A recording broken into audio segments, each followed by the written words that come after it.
কেউ কথা রাখেনি। ৩৩ বছর কাটল,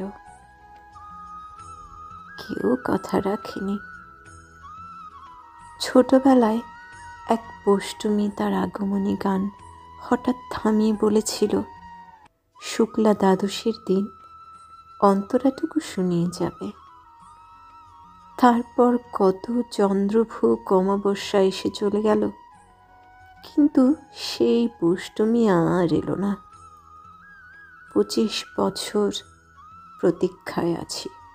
মামাবাড়ির মাঝি নাদের আলী বলেছিল, বড় হও দাদা ঠাকুর, তোমাকে আমি ৩ প্রহরের বিল দেখাতে নিয়ে যাব। সেখানে পদ্ম ফুলের মাথায় সাপ আর ভ্রমর খেলা করে। নাদের আলী, আমি আর কত বড় হব? আমার মাথা এই ঘরের ছাদ ফুঁড়ে আকাশ স্পর্শ করলে তারপর তুমি আমায় ৩ প্রহরের বিল দেখাবে। একটাও রয়্যাল কুলি কিনতে পারিনি কখনো।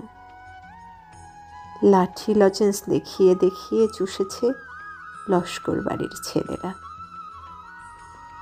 ভিখিরির মতন চৌধুরীদের কেটে দাঁড়িয়ে দেখেছি ভিতরে রাস উৎসব।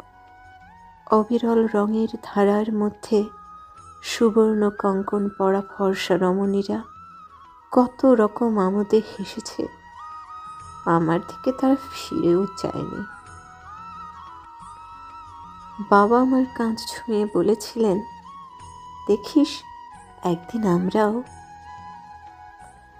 বাবা এখন অন্ধ, আমাদের দেখা হয়নি কিছুই। সেই রয়্যালগুলি, সেই লাঠি লজেন্স, সেই রাস উৎসব আমায় কেউ ফিরিয়ে দেবে না।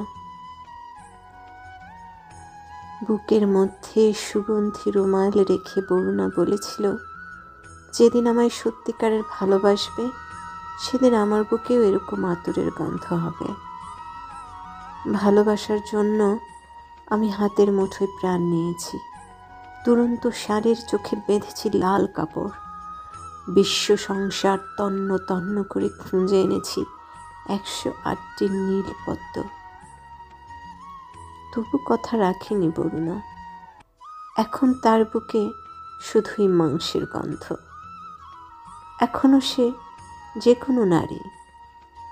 কেউ কথা রাখেনি।